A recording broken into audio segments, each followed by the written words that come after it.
everything you need is right here. All of your problems, yes, I'm aware. And when you're down, I'll be right there. You can call on me, 'cause I hear your prayer. No other name can put joy with. I'd like to welcome everyone to Standing on the Word Ministry, where the Word is in action and everyone is family. I'm Pastor Herman Milton III. My wife is Tonda Milton, and we're just glad to have everyone tuning in this morning. Sunday morning live and Standing on the Word Ministry. I want to go into a word of prayer. Father, we come to you in the name of Jesus. We ask you to look upon us this day, this hour, this time. We say thank you for just being God and God all by yourself. Oh God, we ask you to decrease Herman and increase your spirit, that someone may hear a word this day that will touch their soul, God. That will, hallelujah, move them into another level in your spiritual realm, God. We ask you just to move, God. We ask you just to touch right now, God. We ask you to begin to, hallelujah, move on those, hallelujahs, waiting on the word. Move on those that have been asking God, seeking your face, turn from their wicked way, humble themselves, and repent of their sin, God. We ask you to touch them this day in the name of Jesus. Today, we'd like to go to the book of Isaiah, chapter 40, the 31st verse. And it reads, "But they that wait upon the Lord shall renew their strength." I just want to ask a question today.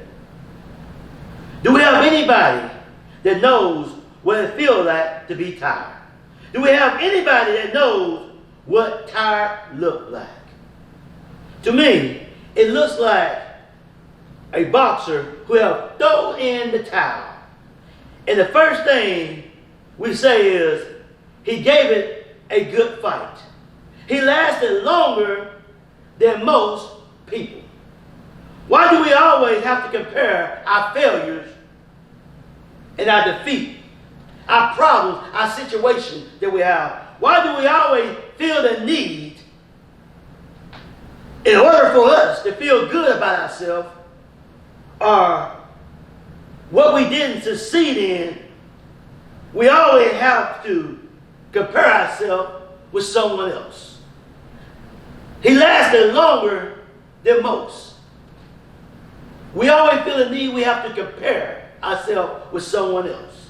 And if it's not comparing, then we start making excuses as what we was doing that we failed in, or got defeated in, or we gave up in, wasn't worth it in the first place. So I just want to talk about today. I'm just tired of being tired. Do we have anybody that feels like that? I'm just tired of being tired. I don't care who you are, there's going to be a time in your life that you get tired. One thing about tired, it don't care how smart you are, it don't care what you done got done, what you are doing, tired will catch up with you. See, the type of tired I'm talking about today is not when you get sleepy, it's time for you to go to bed or anything. The type of tired I'm talking about is the type of tired that stays with you. The type of tired that when you wake up in the morning, you're tired. When you go to work, you're tired. Just plain old tired in your body, tired. That's the type of tired. Tired of dealing, tired of complaining, tired of fooling with certain things. Just tired. I'm talking about a type of tired when you're tired of trusting, tired of waiting, and nothing is happening, nothing seems to be changing. Tired of seeming like you are doing everything and everyone else is sitting back, watching and waiting on you to do it. Just tired of being the one that seems like everything is falling up on. Tired. Most of the time, when we feel tired, it's not just about being tired, but we feel we've been defeated. Feel like we've been beaten by life. We feel as though life has gotten the best of us and we don't have any more fight left in us. You see, some of us may feel overwhelmed. Some of us get frustrated. We just tired, plain old tired of life in general because of all the situations, all the problems, and all the things that we see that's going on in the world today just make us tired till we sound like this. I'm tired, boss. Tired of being on the road lonely as a sparrow in the rain. I'm tired of never having me a buddy to be with, to tell me where we's going to, coming from, or why. Mostly I'm tired of people being ugly to each other. I'm tired of all the pain I feel and hear in the world every day. There's too much of it. Have anybody ever said, I'm just tired, boss? I'm just tired. Tired of things. Have you ever just thought about what really frustrates you? What is really overwhelming you right now? What have you truly allowed to get you to the point that you're just tired of being tired? Can you tell me this? Let me get in your face with this one. Can you tell me what's really get on your last nerve to the point that you just want to somebody? You know what I mean? You just want to, it's really getting on your nerves to the point you just want to just rip something out, just take something and smash it. What gets on your last nerve? What really is frustrating you right now to the point that you say, I'm tired. I'm ready to throw in the towel. I done did all I can do. I done lasted longer. I done lasted longer than I even thought. I'm just tired. Do we have anybody just tired? Just tired of being tired. See, I want to look at some men in the Bible that got tired. Paul got so tired that he asked God to remove a thorn in his flesh. Have you ever met someone or had something that got on your nerves so bad that it became a thorn in your side? Have you ever had a problem or someone that became a thorn in your side? 1 Corinthians 2 let us know that there was given a thorn in his flesh. I'm talking about Paul that went in and out of prison, that was bound and chained, beaten. I'm talking about Paul, the one that was shipwrecked, had to swim to shore, just hold on to a piece of wood. We're talking about when he got to the shore, when he walked up on land and he started to begin to wring out his clothes because he was soaking wet and began to warm himself by the fire. Then a viper bit upon his arm. We're talking about Paul, the one that the snake latched onto, the one that turned his back and shook it off. See, some things in your life, you just got to shake off. You just got to shake the haters off. You just got to shake the dust off your clothes. Get back up and fight again. I'm talking about Paul, the one that hallelujah spoke and healed people. I'm talking about Paul that was so hallelujah anointed that they took handkerchief and gave it to people and they was healed just by the touch of a cloth. That he asked for a thorn to be removed from his flesh. And not only him, what about Moses? Talking about the one that parted the Red Sea.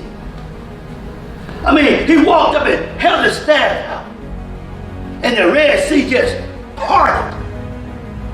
Talking about the one that walked on the holies of holies, that walked on the ground in front of the burning bush. And the Lord told him, take off thy shoes, for the ground that you walk upon is holy. We're talking about Moses, the one that seen every plague. The one that said, let my peoples go. Talk about Moses. The one that held the 10 Commandments that was written by the fingerprint of God in his hands. Talk about Moses.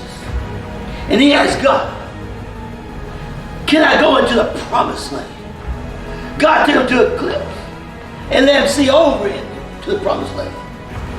And Moses asked, could I go in? And God said, do not concern me with this again.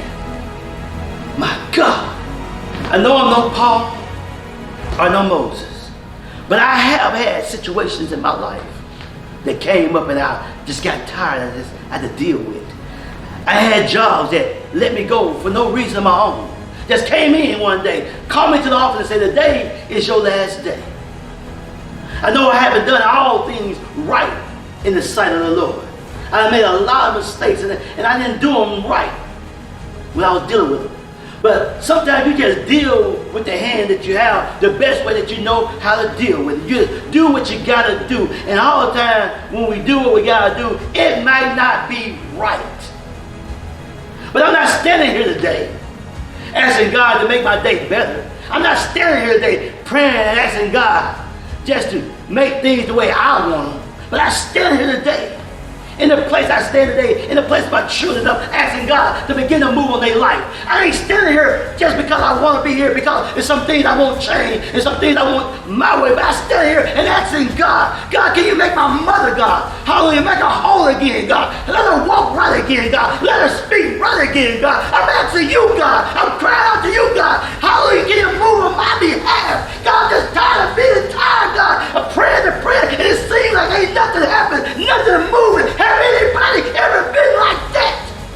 That all they do is cry out to the Lord and it seems like there's nothing changing. Nothing moving. Nothing happening. I'm crying out for my children and they still doing what they want to do. They still acting like they want to act. God, what's going on? And I get to the question, hey, I'm here to tell you there are some real issues we go through that will call us to throw in the towel, that we'll walk away from any and everything that we love. We'll walk away from any and everything that we love. Have you ever seen a couple that was married and you knew they was in love and you found out later that they walked away from their marriage? Frustration. Certain things will make you walk away from anything. You will even walk away from God. We have people walking away from God. Because, like I said, we can face some things that would take us where we can't even function correctly. We can't even think right. We can face some things that will make us lose our focus on everything and anything. You'll lose your focus on your job. You'll lose your focus on your children. You'll lose your focus on your marriage. You'll lose your focus on God. This is what tired looks like. This is what tired looks like. I mean, you'll rock when you ain't got no chair. You'll cry when you ain't got no tears. You'll move when you ain't got nowhere to go. Do I have anybody, somebody that is tired of being tired? The old folks used to say, I'm tired of being sick and tired. I'm just tired of being sick and tired. I'm just sick of being tired. Do we have anybody like that? Just tired of being tired. I need somebody to just look up to God and say, God, I know I have promised a lot of things. I done said plenty of things that I have not done yet. But God, this thing I'm going through, this thing is overbearing. I don't know if I'm going to make it past this thing. I don't know if I can handle this. God, I don't know how much longer I'm going to last dealing with this. Paul prayed 3 times for that thorn to be removed. Moses prayed to go into the promised land. I have asked and cried out to God about losing my job, making less than minimum wages. I done cried out, God, why? I'm doing all I know to do. I'm preaching and teaching your word. God, I'm living your word. But yet and still, I'm steady going through. God, I don't understand why I'm continuing to go through so much when I'm doing all I know to do. And then I remembered that Paul didn't get his thorn removed from his side. Moses didn't get a chance to go into the promised land. My first thoughts was, what do I do now that God basically told me no? He's not going to change nothing in this moment of my life. Have you ever feel like God is not changing nothing in your life at this moment? The moment that you feel like you need Him, the moment that you feel like you're about to give up, the moment that you feel like you're about to throw in the towel, the moment that you feel like there's nothing else you can handle, and God tell you He's not changing nothing. That's where the problem comes in, because most of the time we only think about this moment, because this is where we feel the hurt, the disappointment, the frustration. Right now is where we may feel overwhelmed. In this moment, when all hell is going on in your life, when it seems like what can go wrong, and it's not looking like God is going to move anytime soon. Let me tell you this. When I was going through one of my lowest points, I done lost my job. I wasn't even making minimum wages. And I've been crying out to God why I'm going through so much. And God, I'm trying to do all I can do. I had a person stop by my house to show me how much better their life was than mine, and I'm serving God. They say, I don't go to church no more. I don't do anything. And look how I'm living. Look what I have. Look what I'm driving. Look what you drive. Let me tell you what though. In that moment, I was strong. I stood up. I lifted up God, and I told Him all the things my God was able to do. But I didn't realize till now that I should have been telling Him what my God was doing in my life. Even though you can't see it, because we walk by faith and not by sight.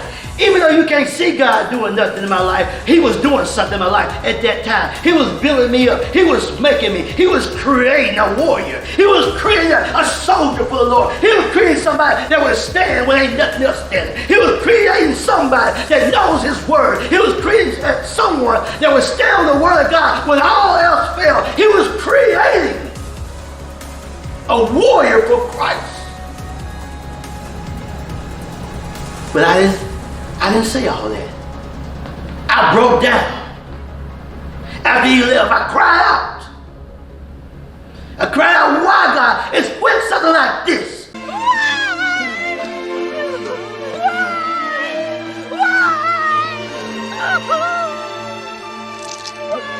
People will ask when you down, where is your God now? If your God loves you so much, where is He now when you need Him the most? Where is He at now when you're going through your toughest time of your life? Where is God right now? And I was reminded of the poem of the footsteps in the sand. It had two sets of prints walking on the seashore. And it was God and this man. And every time the man got in a lot of trouble, there was only one set of print. And the man asked God, how come every time when I needed you the most, there was only one set of print in the sand? He said, at that time, son, that's when I was carrying you. So if you're going through something right now, I need you to know God is carrying you. You're not even by yourself. You're not even walking. You're not doing nothing because God got you in His hands.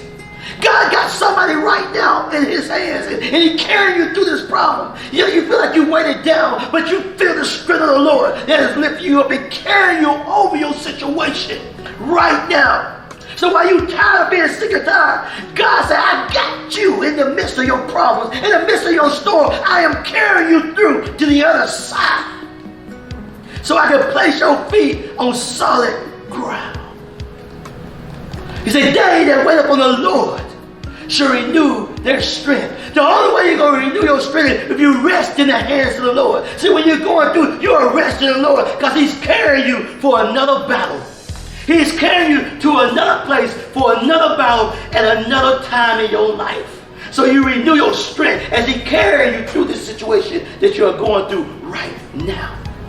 It's so funny how God would give me a word for everyone else, but when I ask Him for a word for me, when I'm going through something, He's silent.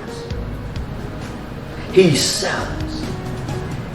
Because in order for me to understand the silence of God, in order for me to understand when I ask God something, He don't speak back and it's complete silence, I have to understand the will of God for my life. This is so true. Even when Christ went to God and asked a question, God was silent. But Jesus didn't ask why. There is no reason for us to ever ask why. I'm just now learning not to ask why. There is no need to ask the Lord why. Because when you trust someone with your heart, you should know that they got your best interest in hand. So why would we ask God what we're going through, knowing that God got our best interest, knowing that the plans that He has for us are peace, they are good, and they're not evil, to give us our expected end. So anything God allows us to go through, anything that God places us in, is for our best interest. So why ask why? Even if it looks like everything is going wrong, even if your life looks upside down, it's for your best interest. When Christ asked God the question in Matthew 26 and 39, it says, and He went a little farther and fell on His face and prayed, saying, Oh, my Father, if it's possible, let this cup pass from me. Have you ever just fell on your face? Have you ever just cried out for the Lord? Have you ever just got down on your knees and cried out to the Lord about something that you just couldn't have? Have you ever just cried out, laid out before the Lord about something that you couldn't handle? But what I noticed about Christ, after He asked the question, He did ask why. Christ did what we must do, is pull a nevertheless out of our back pocket. A nevertheless. Look at somebody and say, nevertheless. I don't care what you're going through. I don't care what it looks like. Nevertheless. See, Christ was going through something right now because He was about to take on the sins of the world.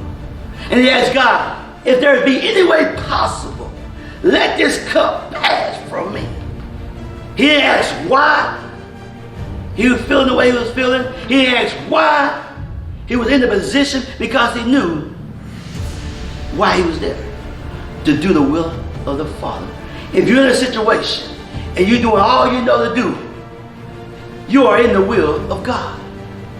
So He said, nevertheless, not thy will. Nevertheless, it's not what I want, Lord. It's not how I want to feel in this moment. It's not how I want to go here or go there. It's not what I want, Lord. But it's your will. Nevertheless, not thy will, but your will. See, when we learn to do the will of God in the place of our will, then God can begin to do some great things in our life. Jesus didn't ask why. He just did the will of the Father. See, God told Paul, and He's saying this to us right now, His grace is sufficient. I tell you this one thing. I know you can do all things through Christ who strengthens you because of His grace. No matter how bad the situation looks, we always, and I do mean always, can do the will of the Father. I would tell you this, God not going to stop what you're going through. God not going to take away the things that you're going through right now, don't care what it is. God is not going to give you what you think you need or what you want, because He already given you His grace. I know you might be going through some things right now, but I'll tell you right now, God said, I'm not going to remove it. I'm not going to change it. I done gave you everything you need, and that's my grace. And with the grace of God, you can do all things. With the grace of God, you can do the will of the Father. Remember, His grace is sufficient. I don't care how it feels, you got grace. I don't care how you cry about it, you got grace. You got grace right now for whatever you're going through. Remember, His grace is sufficient. It's enough to get you through. It's enough to pass the test. It's enough to do whatever you need to do His grace is sufficient. You got His grace. I don't care how I feel right now. Remember, you got His grace. Even with all those tears running down your face, you got His grace. With everything falling apart around you, you got His grace. If you just realize the situation you're in, grace is in there with you. God's grace is in that situation that you are in right now. I don't care how difficult it looks. I don't care how bad it sounds. God's grace is in that situation. So the next time you get tired of being tired, when you're tired and you're sick and tired of being tired, remember, you got grace. Even in this COVID-19, with this coronavirus going around, remember, we got grace. We got grace. The songwriter said, by the grace. By the grace, when it came a long way. By the grace, you're not what you used to be. By the grace, hallelujah, you might not be what you want to be, but you're not what you used to. By the grace, you could have been dead and gone. But by the grace, you still standing strong. You might feel weak in your body, but God said you are strong. By the grace, you are still strong. By the grace, the things are going to change. By the grace, God's going to move in your life. By the grace, when it came along. By the grace of the Lord. My granddad said that. I've come a long way. My granddad said that. He said, I could have been dead, sleeping in my grave. The Lord you made death get back and behave. By the grace of the Lord.